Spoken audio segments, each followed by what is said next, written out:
We all know that this is an iconic sports car and one of the best sports cars that you can buy for your money. There are hundreds of car reviews by professionals where you can find the specifications of the car and the handling of the car on a track. I'm always looking for reviews by owners and how they use their cars daily. How do they get the most out of such a great sports car? Here is a review of my car and how I find enjoyment in driving it. Alright, so here's my Porsche 911. Let's go for a ride.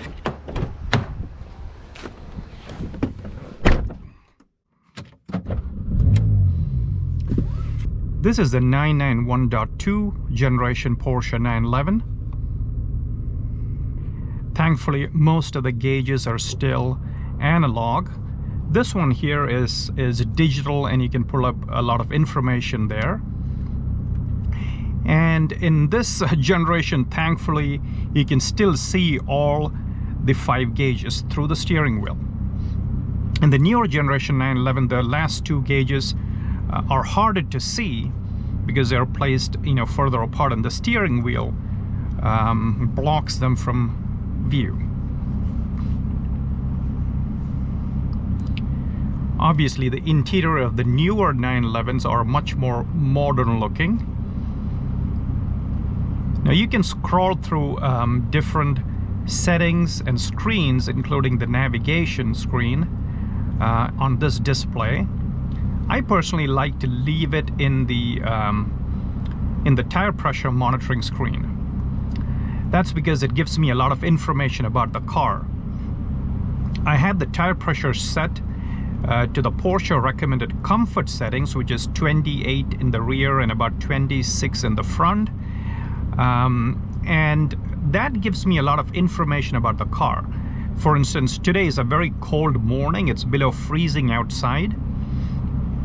And I know that when the tires are at 28 in the rear, it's probably still cold and doesn't have a whole lot of grip in it. And when the tires warm up to about 30 to 20, 30 to 32, that's when I know I can push my car harder. So here's the mode selector, and I keep it in normal mode until I get out of our neighborhood. So this keeps the car a little more civilized. And I do like this gear selector. The newer cars have a smaller gear selector, and I'm not quite sure how that's going to feel, changing gears manually if you need to.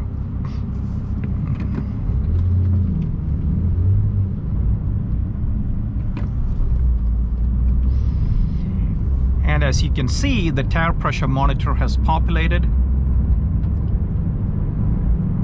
The rear is at 29, the front is at 26. So that tells me that the tires are cold and I need to be careful when pushing the car. As long as there is no snow and there is no ice, I still take the car out. I still have summer tires on the car. And I once tried to switch them to winter tires, and I absolutely hated it. The car rides completely differently on winter tires, and it's no fun to drive at all. It took the pleasure out of driving the car. So I don't know if other people have had the same experiences. I don't know, maybe it's the type of winter tire I chose. Once I get to a more open road, I change the mode to sport mode. And this is where I leave the car 90% of the time. The sport mode increases the response of the engine. It changes the gears much quicker, and the engine note changes, and you can hear some burbles and crackles when I rev the car.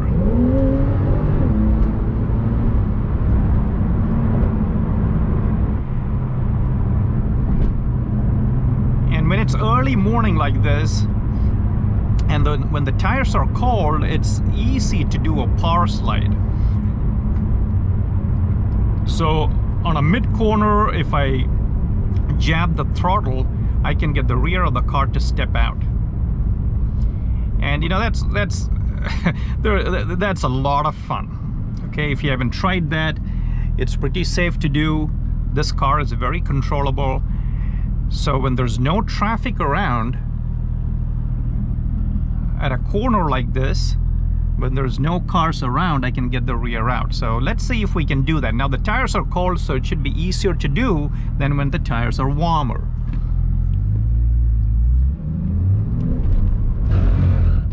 Okay.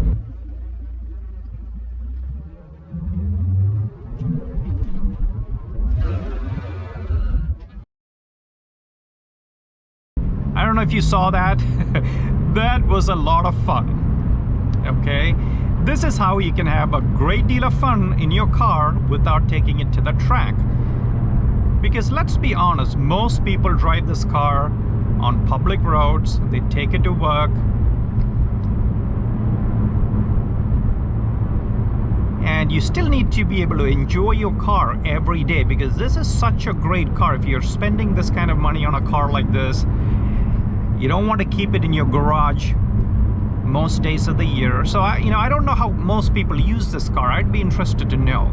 Do most people that buy this car take it out on a weekend and then keep it garaged most days, keep it nice and shiny and polished?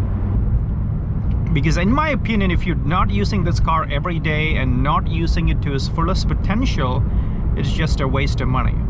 But who knows, maybe, maybe some people do enjoy cleaning their cars and keeping it shiny, and maybe that's what they enjoy, I don't know, but I take it out every single day. It's more important for me to drive the car than to clean it. Okay, so this car has such a great engine. It is a turbocharged engine. So there is a little bit of turbo lag in normal mode. All right, so if I jab the throttle down, there's a little bit of lag. But in the sport mode, there's really no lag at all. I can't even tell it's a turbocharged engine. And let's say I'm going at, let's say that's 5, 6. Let's say I'm going at a higher gear, at 7th gear. And I want to accelerate quickly. As soon as I press the accelerator down, there, it's down to 3, and it takes off. This engine is so quick, the transmission is so quick to respond to your thrust.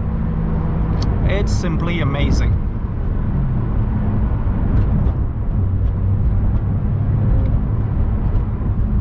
This is such a nice road to drive on. Wow, look at that river.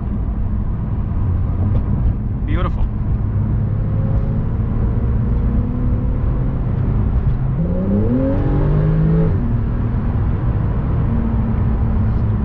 Now, one function I've never used is something called the coast function. So if I pull in both the paddle shifters, then the car coasts. The clutch disengages and the car just coasts. So if you press on the accelerator, nothing happens. You have to click the paddles again to re-engage the clutch. There's another mode here called the Sports Plus mode. Now, I rarely use this mode. This is really suited for driving the car on a track, because the gear shifts are too aggressive, so it always holds the gears much longer.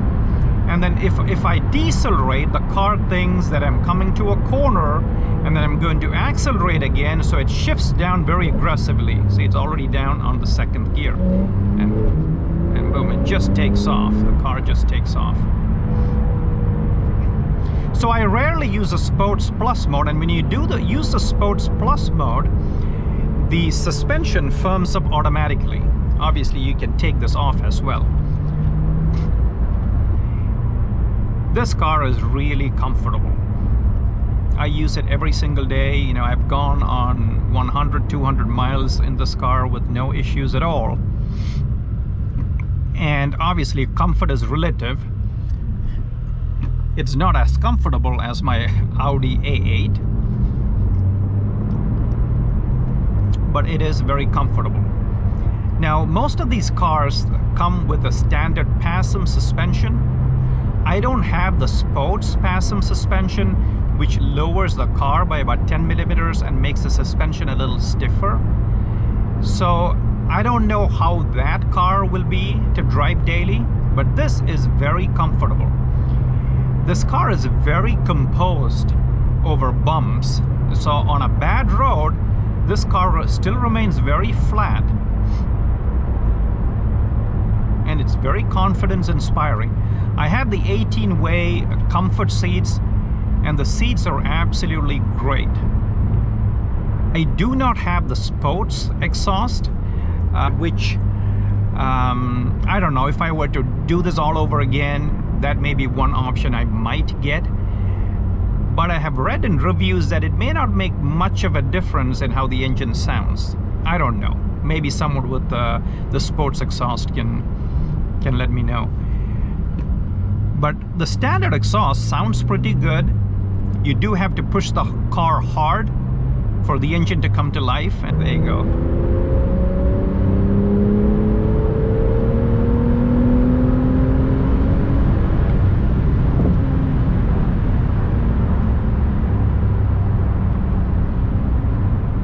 So I think the engine sounds really good, even without the sport suspension. Look at that frozen lake. So now the tires are starting to warm up. You know, it's 29:30. So I know there's a little more grip on the tires, so I can go a little faster around corners. The brakes on this car are great, are amazing. Now I only have 10,000 miles on this car, but both my rear tires are almost worn. And that's because I push my car hard. I try to drive near the limits of this car, but I don't speed. You know, I do remain pretty safe. But I do try to do low speed power drifts. And, you know, that's the whole point of owning a car like this.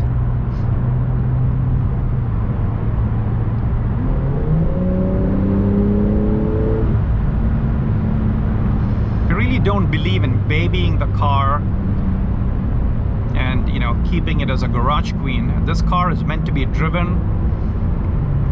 And to be honest, I don't know how much more fun you can have in a car.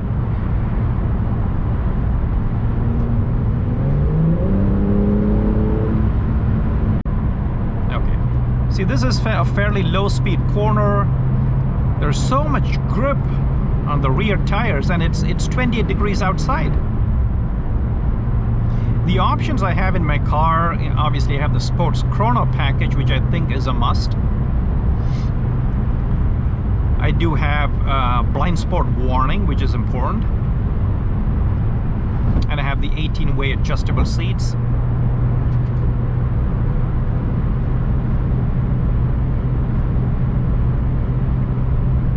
The exterior color is an added option.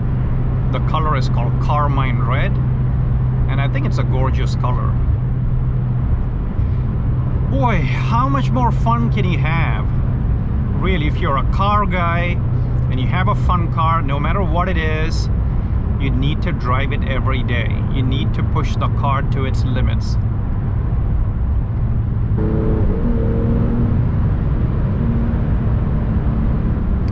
You know, one thing people don't talk about much about the 911 is the rear seats. The rear seats are small, but they're extremely useful. I looked at the Porsche Boxster and the Porsche Cayman, and both are great cars.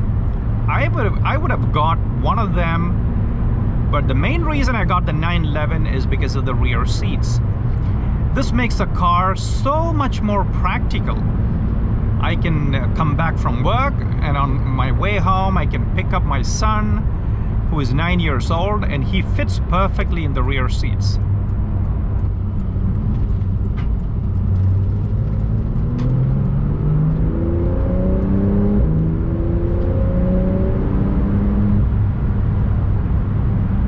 open road just for you with the right amount of curves.